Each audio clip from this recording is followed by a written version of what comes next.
Welcome, everybody. Today we have a very special guest. I knew early on that I wanted to make movies. It's such a difficult industry because there's a lot of luck involved. I mean, look at American Werewolf in London, look at The Thing, look at The Fly. Look at these films that have really withstood the test of time. I sculpted this Captain Kirk mask, and they didn't sell particularly well, but then John Carpenter came in, said, can you paint one white and spray paint his hair black? I was maybe 9 or 10 years old, and it scared the living shit out of me. You're just racking up these people that you grew up watching. They're in your films. Is that surreal? There were 35 directors there. If there had been a bomb dropped on that restaurant, never another good horror movie.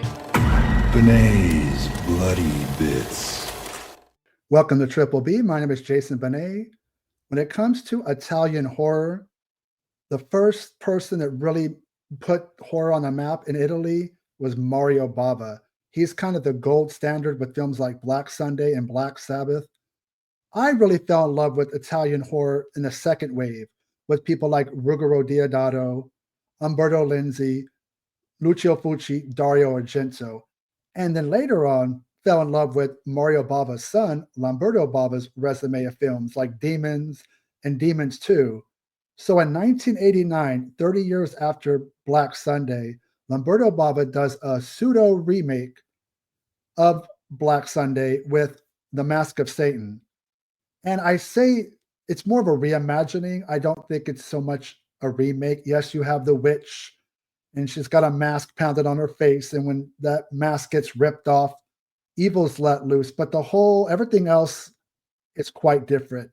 In The Mask of Satan, we have skiers, young, attractive people swooshing around the slopes. The mountain opens up, a big crack and crevice, and they go falling in. And they have to deal with this witch who's trapped in ice, and they make the stupid mistake of chiseling away at it, taking the mask off her face, and then her evil infects them one by one, and they act different, and they start misbehaving, and the evil has taken over them. But the one person it focuses on is a character named Sabina. You kind of call her Sabina the Teenage Witch. She is played by Deborah Caprioglio. At the time, she was married to madman Klaus Kinski. So in the credits of this film, she is Deborah Kinski. And I'm glad to see she was cast as the lead. Sometimes just because someone's a pretty face, they figure they can't act. They either get a side role or not much screen time, and they're kind of wasted. She's the lead. She's beautiful, but she's absolutely the right person to play the part. She's not just a gorgeous face, though she is that. She has acting chops. I really think she carries the film from the beginning to the middle, which are the slower parts. But eventually, the last 30 minutes or so, it does pick up with things that Italian horror films are known for. The makeup effects, the gore. There's some skin in there, but not a whole lot. But this is a very solid film from Lamberto Bava. I've always liked his stuff. Think he's still underrated as a director. This film is definitely an homage to his father's work. Deborah Caprioglio, or Kinski, at the time, this was like her heyday.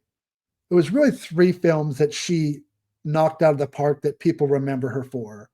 One is Paganini, The Mask of Satan, and then the one she did after this, which she's just stunning, is Paprika, directed by Tinto Brass. I always appreciated curvy actresses, not size 0. She's thick. She's a brick house, as the Commodores would say.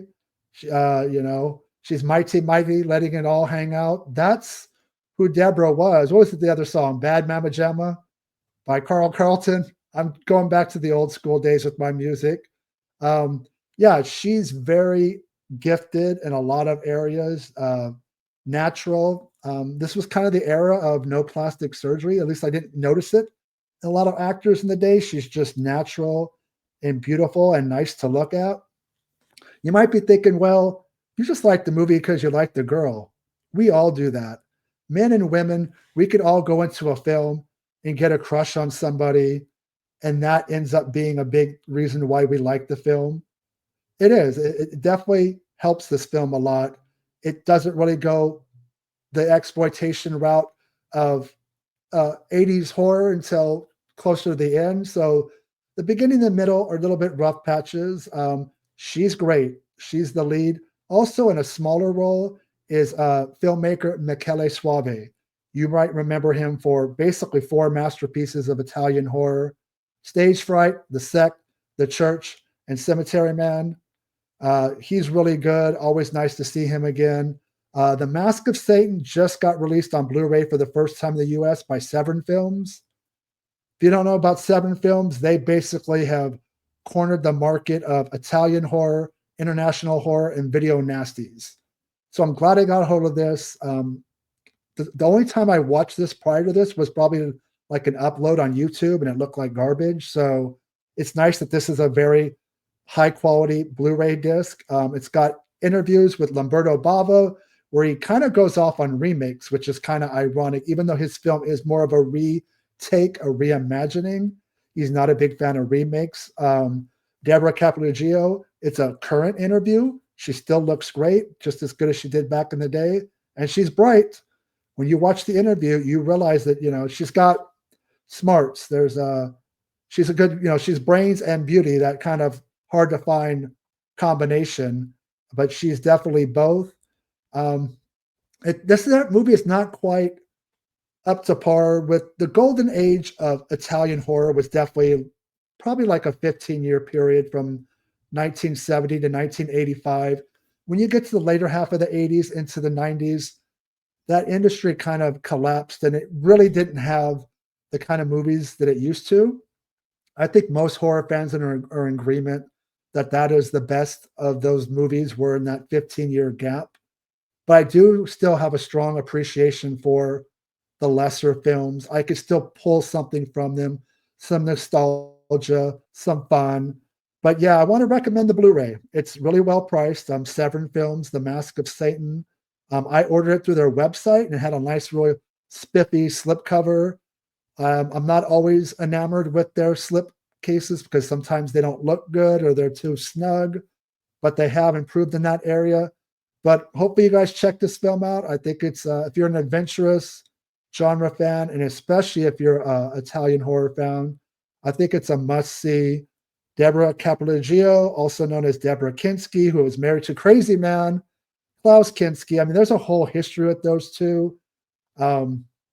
Debates on, she was very young when they got together. I mean, she was on the border of being underage. And Klaus, there's a history of him doing inappropriate things with perhaps other actresses and his daughter, Nastasia Kinski. So there's definitely some icky subject matter anytime you bring up Klaus Kinski because of his behavior.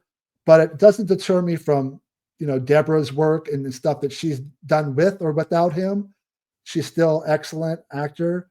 So anyways, just wanted to recommend Mask of Satan. I hope you guys stay scared and talk to you soon.